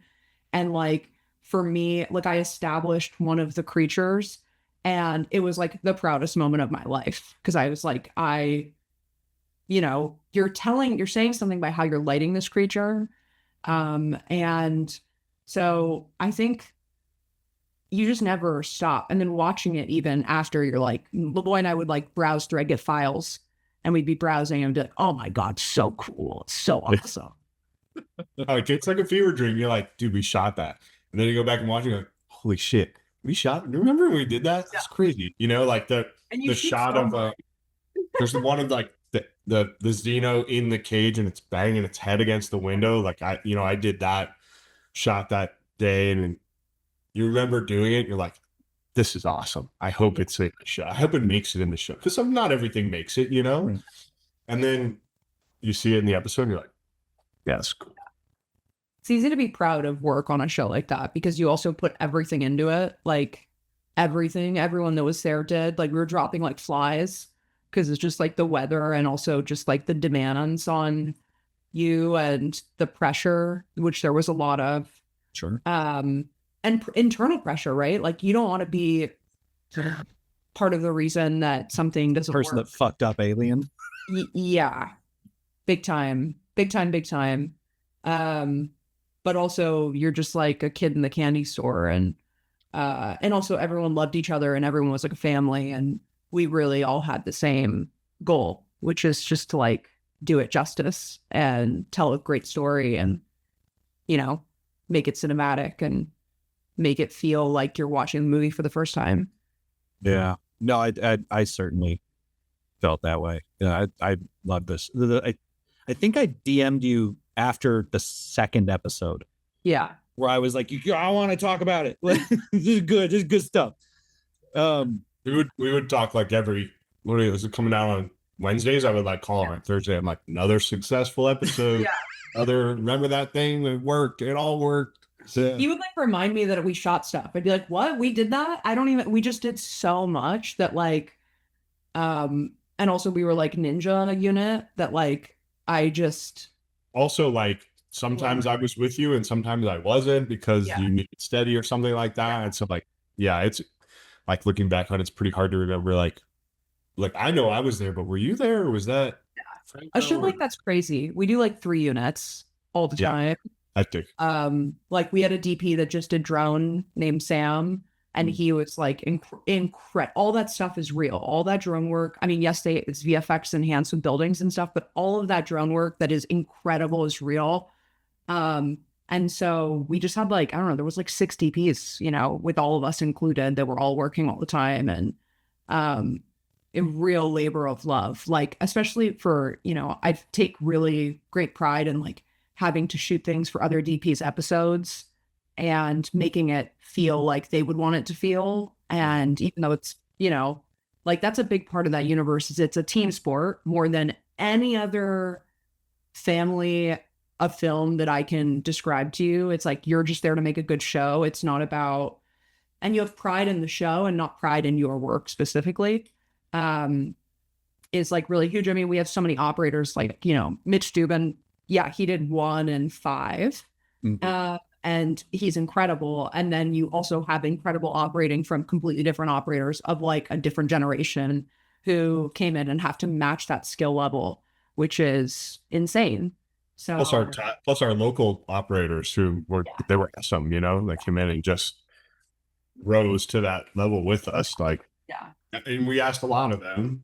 It was hard. It's a hard job. Yeah. How do you maintain visual consistency between that many people? Communication. Yeah. Are you like taking stills and like being like, do that, or like lighting plans, or like, how are you, you know?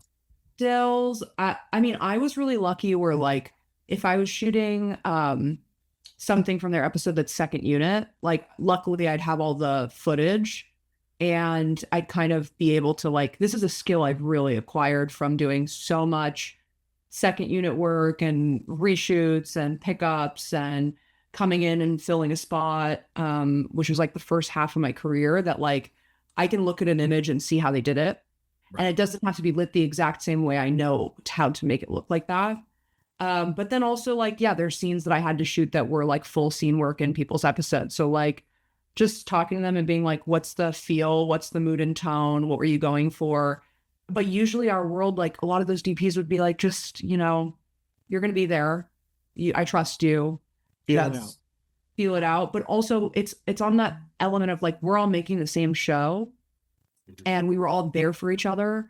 And it wasn't competitive. Like, I think the greatest joy of my life was when DPs on this show would come up to me and be like, how'd you light that lab? And then I'd be like, oh my, you want to know how I lit the lab? Like, this is crazy. Like, I totally look up to you. And then weirdly, they would save all the looks. So sometimes, someone would start on a look that you did and then change it a little bit, or you would start on a look that someone else did and you would change it a little bit. I saved, you mean like in the dimmer board? Yeah, everything's saved. Every setup is saved. So like there's like somebody taking notes and photos at all times. So color temps are saved, gels are saved. Like, thank God for them. Yeah, you have to. We were going back like last week of the show. We were doing stuff for the pilot. Our last shot, remember, was our last shot. Yeah, is in episode 1. Yeah, that's so amazing. You're just like kind of, you're so immersed that you hope that you're just doing the right thing by the show. But also, we were all like going out to there's 120 international crew, right? Something like that. Something like that. We're all in the same hotel, same 2 hotels next to each other. So like you're going to drinks with people after you shoot and you're talking about it and they're watching your dailies. They have screens up on their unit of what you're doing. And so I think just like a lot of communication, but also in this camp, if you don't do it right the first time, you do it again. Right. That's very much how we work. We work till it's right. There's more pickups and reshoots and all of that than the normal ecosystem of a shoot, but it's to get it right. And like, sometimes it's for whatever reason, or they redesign a set that's happened before. Like they just redesigned a set for a later episode and we have to come back and reshoot the scene.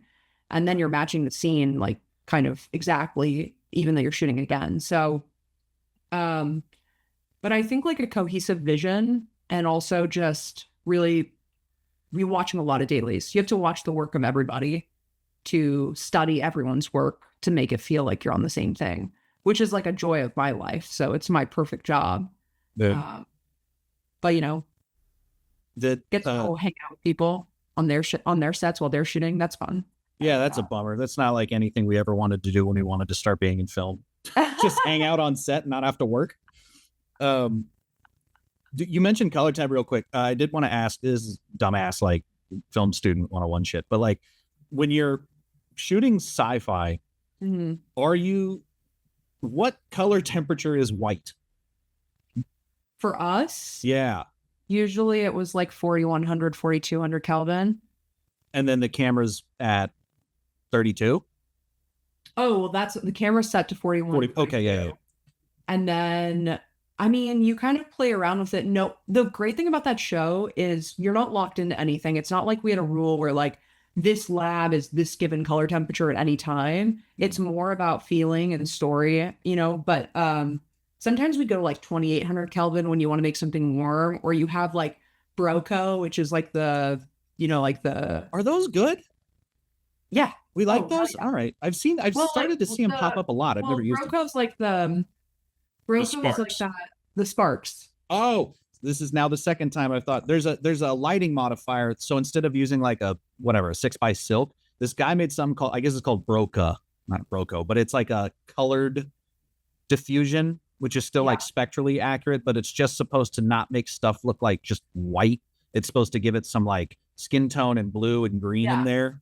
That's what I was thinking of. But like it's kind of the same concept where like you're injecting color into things based on what else is in the frame. So like when you have like things just shift. And I think also it's like a cooler toned show sometimes, and then sometimes it's very warm. And I think you're just trying to track what you're doing. But I think the camera for the most part inside was like 4,200 Kelvin, which just starts to shift everything. Because I think most people, it's like you're 5,600 outside and I don't know, 3,200 inside. I feel like I'm never on those. I'm never on anything normal. Like our whole movie we just shot was completely 3,800 Kelvin because of consistency, because then my gaffer knew that we were always at 3,800 Kelvin. So all the lights were the same color temperature all the time. Where Alien was more like a thought experiment. Like, well, what does this look like now? Like if someone is, when one of the kids gets injured, the world is cooler. When someone has power, the world's a little warmer. And I think that like overall, the color of the show is pretty similar. Like the tones that we were shooting, I don't think it was huge shifts in that. I think it was only to make things more filmic and have like that roll off. And Well, and if you're shooting in the middle of the general exposure too, I imagine like it does let you see like obviously the difference between a warm source and a cooler source in their respect, but also it does kind of centralize everything in a way. yeah, there's definitely color separation is what I would say. There's mixed temperatures everywhere, which is also like a big thing for me is mixed temperature. Mixed temperature is like hard lighting for me. It's like that's like the sign of the next level of a DP is when they're mixing other tones to make other colors seem a certain way or to put importance on something. Like we do this like warm green grunge color with Xeno with like the acid and everything. And so it's like that's kind of like a specific tone you want to feel and a texture. So I think you just kind of also like find what people have been doing with that and then like setting the rule for yourself of like, oh, this has kind of been traditionally cool. So now we're in like a completely different shift of view or perspective or power imbalance. And then you're like, I'm going to do the other thing to signal to the audience. Yeah. Well, this happened last time where I'm like, it's been 2 hours. We should probably, I could still, hey, we'll just have, you live in LA, right? We'll just have to hang out. Now I live in LA, back here, finally. Oh, perfect. Wait, where were you during, before? I just was like, I haven't stopped traveling for work for. No, I mean, the last time we spoke, the last interview where you were. I was probably in Atlanta. Oh, right. Yeah. Okay. Yeah, I worked in Atlanta for like a really long time. And then I've been in the really random spots this year, like Connecticut, Syracuse, Missouri. You know, yeah. It's funny you got the luggage just. I know. I did a panel the other day and they were like, wow, this tells a lot about you, this space. I was like, well, outside is very. The mirror hasn't been hung. Yeah, good job, buddy. This is very much, I'm in flux at any given point. I'm going to say something about it, but that's you. Yeah. I know. I did want to ask though, before we go, for Andrew, as a DP, how can I make your job better? How do DPs work with you that makes it a better experience for you? Want to come back? Like how do you? In what ways can I be a better teammate to you? Such a great question. Such a good question. I mean, to me, the best relationship that I can have with a DP is when they are non-concerned with the frame, right? Like letting me kind of work with the director if they're a frame intense director, like a framing and blocking director, letting me just cook with them. And then they focus on the lighting. And if there's like obviously something wrong or to see something that I don't see, they come. But that lets me have like the most creative freedom. And that's like to me like the ultimate experience, right? Where like I get to do all the things that I love to do with the camera and none of the things I don't like to do, which is light, essentially. So to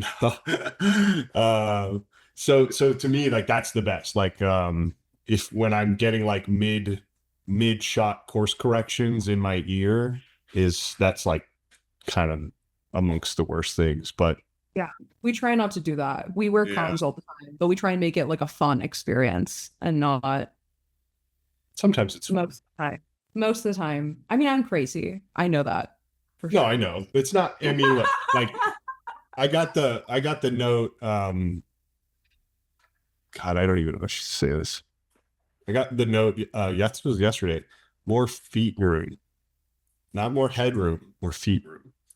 It's like, oh, okay, or just go. Room's different. Go wide. Very, very particular, and it's fine. I mean, it's like, oh, okay, I'll tilt down a little bit, like, but you just I get what you're saying though. There's a specificity to certain things. Like, is there an artistic reason for this, or is this just you being not pedantic, but like sensibilities? Yeah. Everybody's different. And then, that's one of the things about being a camera operator is you have to be able to roll with that. Like, hey, this person's like going to tell me exactly where to put the camera. And he's going to tell me to tilt down 1 degree or tilt up 1 degree, or like pan left to hold the tree or pan right to keep the fence out. Like whatever it's going to be, they're going to like really put me in the spot, and that's fine.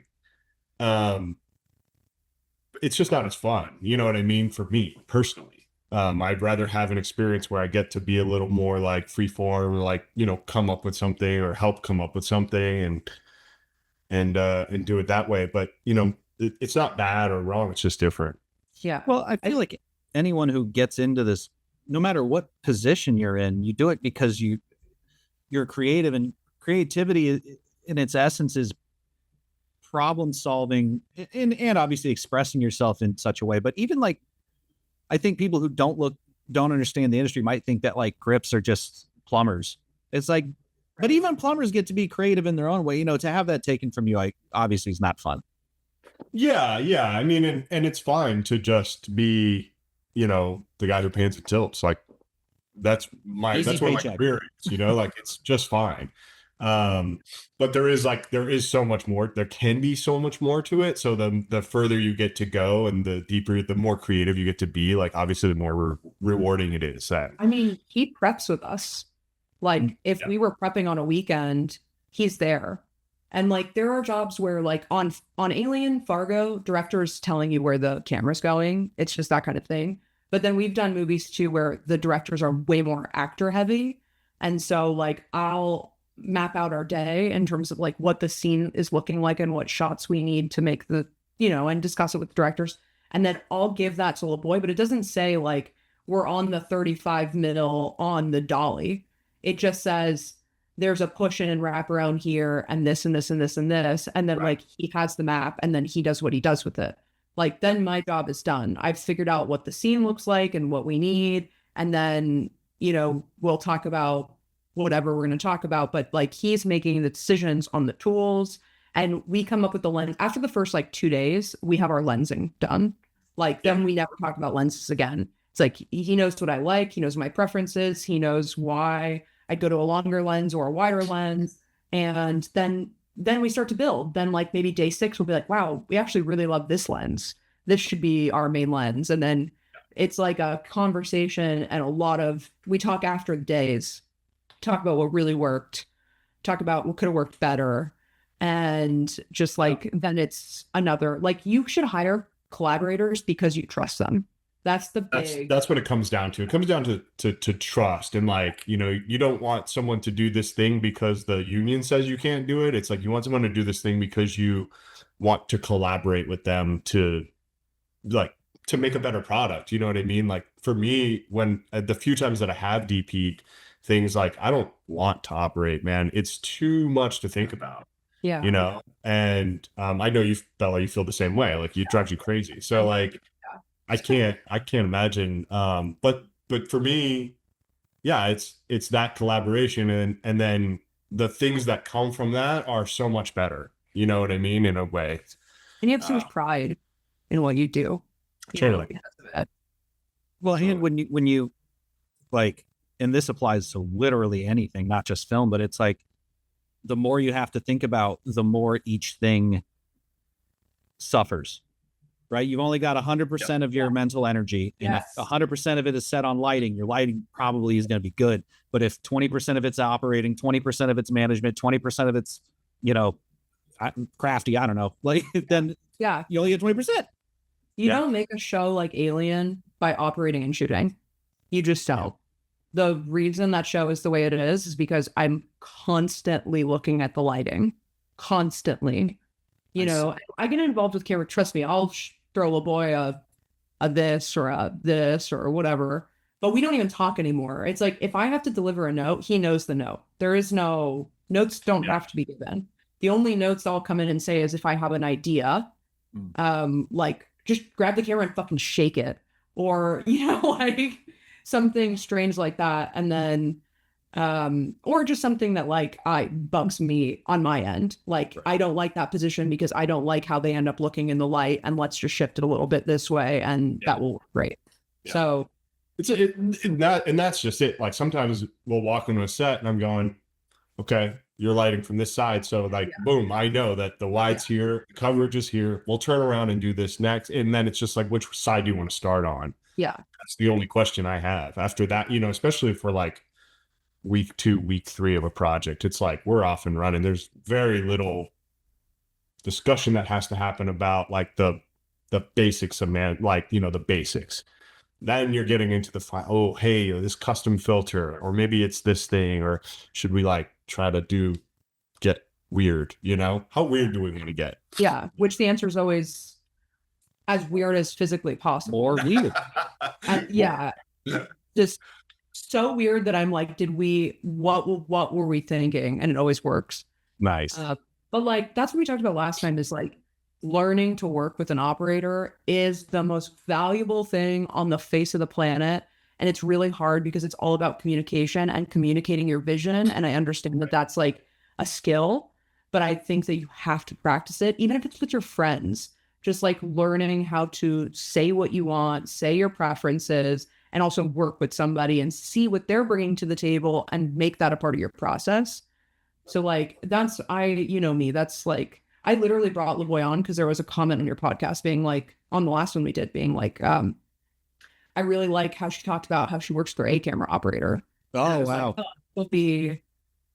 will be really cool and informative. And I hope that more DPs, even at every level, start to think about shooting like that, because it'll only make you better.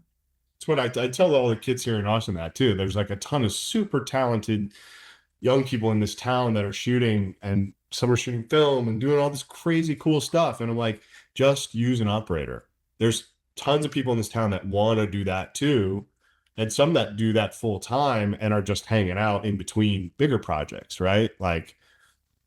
Just put us on, just call us. We'll come out and do it and take some of that load off you. Maybe we'll bring a little something to the table. You might not like the experience, but then you still learned something. You know what I mean? And I think that those things are just as important when you man, that was a disaster. You learn so much more from failing. Oh yeah. No, I these past couple docs I've been working on, I'm getting hired because I'm I have a lot of gear and I'm able to do a lot of things at once.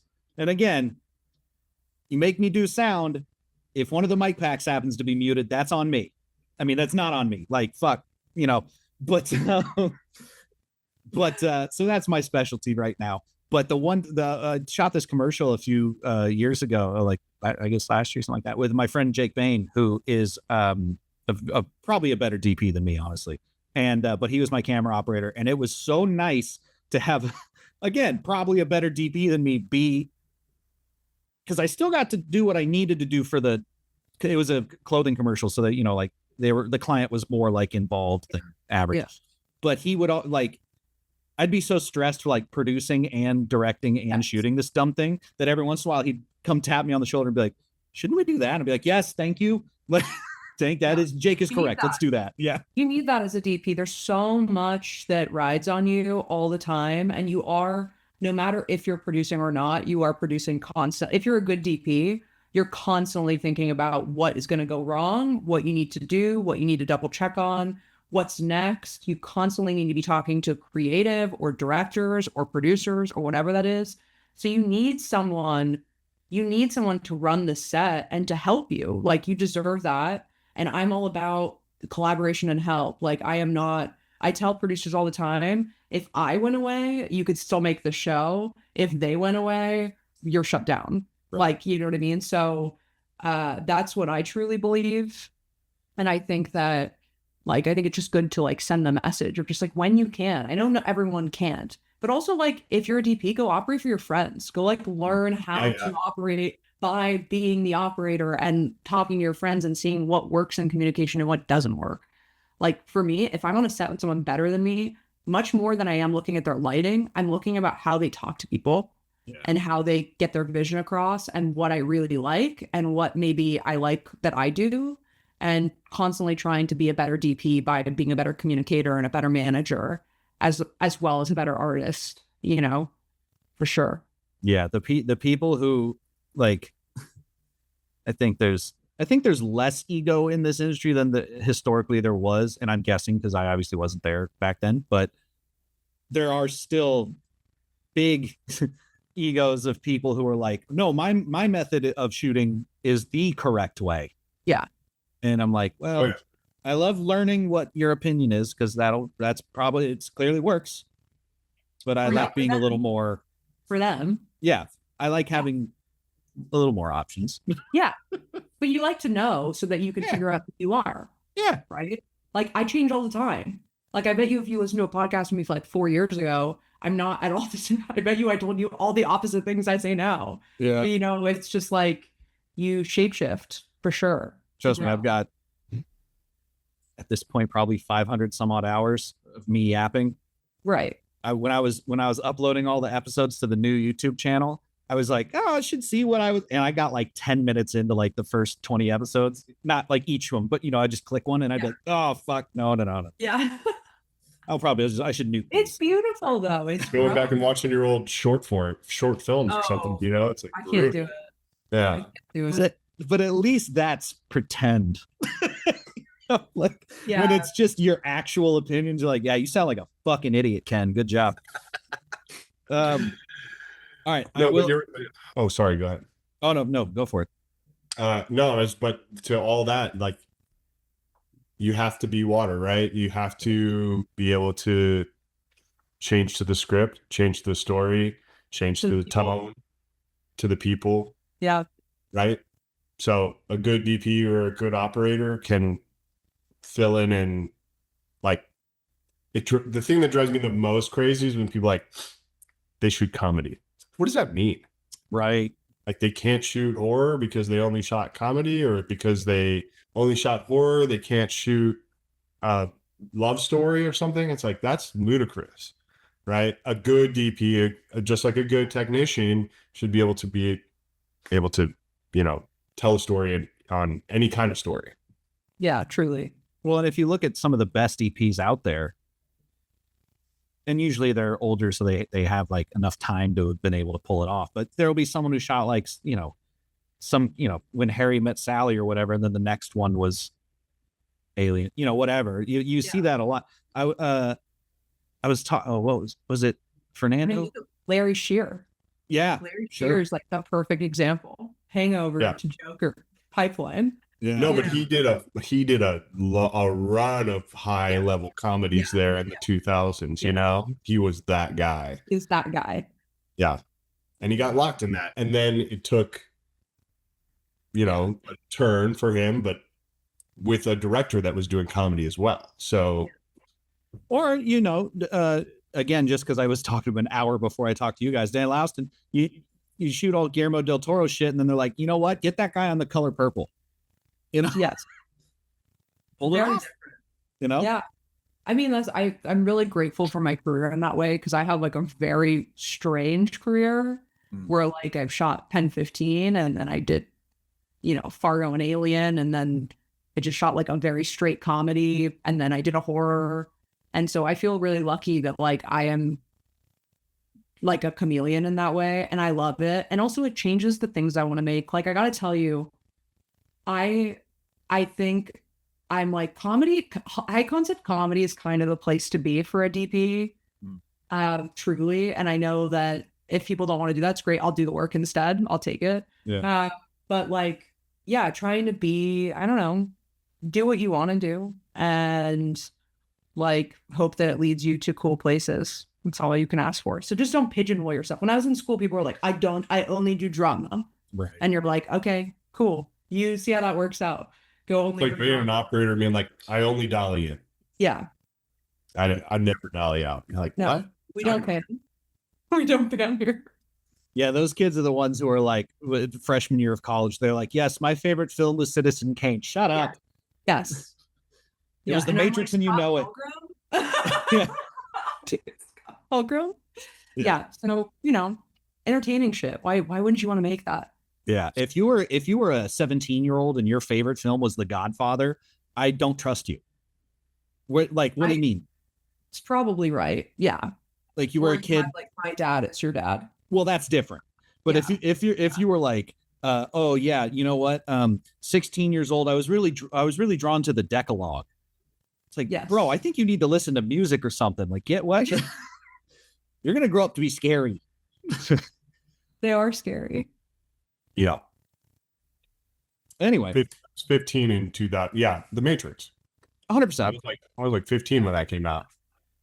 Yeah, for me it was The Matrix, Men in Black, Willy Wonka and the Chocolate Factory, and also a movie that I'm trying to get everyone to watch, Okay. The Phantom with Billy Zane. Oh, Okay. I'll watch it for you. Okay. See, you know, me and Andrew I've on the same seen it. page. I've seen it. I remember when I was a kid, it was the cartoon was on when I was a kid. But I don't know if I've ever seen the full Billy Zane. The movie it's just camp Indiana Jones, intentionally. That's cool. Yeah, and the key here is it's intentionally camp. Like you I can't, love camp movies. right? Like I just Yeah. watched back to back. This is a great double feature. I watched Black Dynamite and Elvira. Yeah. That's great to watch. Elvira is perfect Yeah. camp, Yes. obviously. Yeah. That's Mount Rushmore camp. You tripped us up because Billy Zane was in her first movie that she shot. Oh, really? Yeah. We did our time with Billy Zane. Yeah, we did. We got I don't know him as a person. I just know he's in The Phantom, and we don't like him in Titanic. And he's also in Titanic. Yeah. And that's And he's not a good guy. All right, it's been 2 hours. I'm gonna let you go, but obviously, like I said, stay in touch, and then Bella will have to grab a drink or something here soon. Yeah, let's do it. All right, Andrews, Thanks so much. Oh, great. pleasure and a Thanks, Brian. privilege. Yeah, take care. Bye bye. Bye. Frame and Reference is an Albot production, produced and edited by me, Kenny McMillan. If you'd like to support the podcast directly, you can do so by going to frameandrefpod.com and clicking on the Patreon button. It's always appreciated, and as always, thanks for listening.